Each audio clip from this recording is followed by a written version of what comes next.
Hello everyone, this is Johnny Ace at the scene of the crime. We're here in Woodhaven, Queens, where I learned to play the bass. And I'm so thankful for being here learning to play bass. There were a lot of people here who showed me how to play bass. I didn't want to play bass.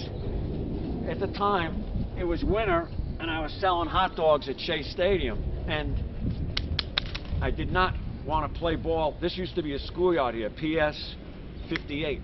And we used to play ball in here. Summertime was great, but when winter came it was football, and I didn't want to freeze again. As you can see, this ain't no fun. So this guy who lived on the next block, Billy Canacaris, his bass man just quit. And they said, John, you could play bass. It's the easiest instrument.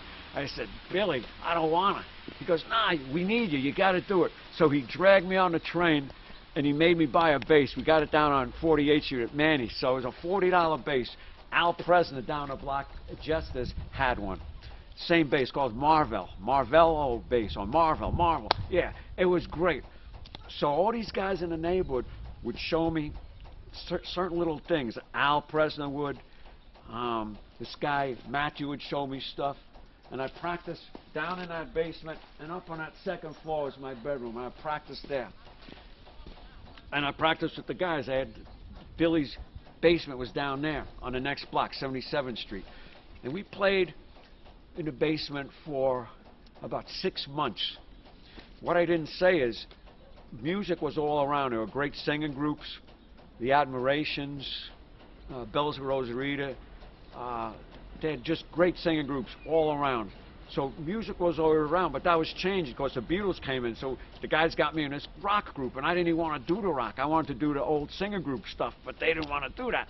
So I was with them, and after a while, I'm learning, and I'm singing lead, but it was a little hard to do. So we got this guy who lived in the next neighborhood over, Cypress Hills, East New York, Jose Maldonado to sing lead, and Tony Gomes to play lead guitar.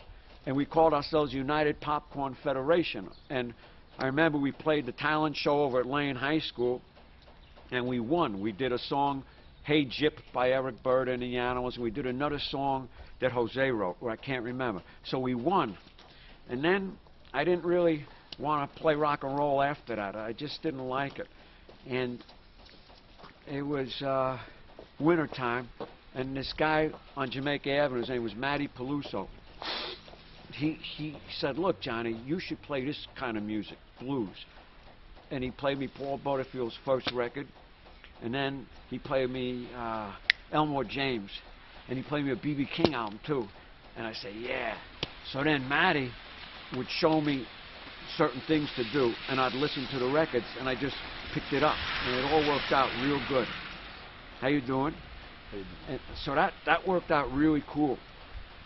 So then we got a group going. I got a group with Bobby Dupree, who lived in Cypress Hills in Brooklyn.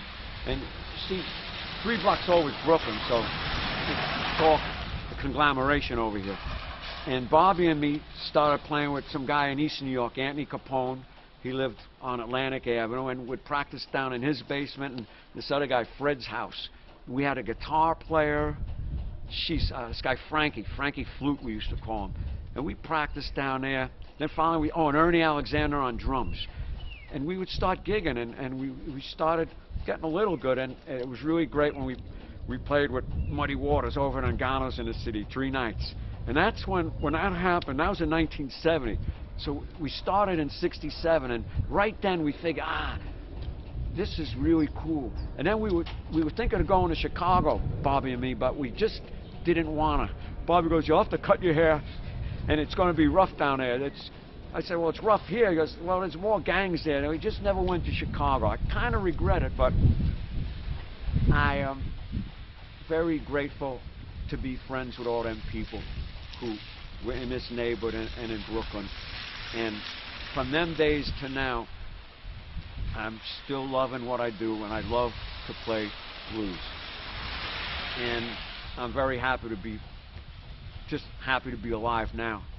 And I want to thank all them guys who showed me. And I guess that's about it. And all my grandparents who lived in here, who are way gone, but and all my aunts and uncles, who some of them are gone. I send them all my love, and I think that's about it. We'll conglomerate on it more. Goodbye. Goodbye.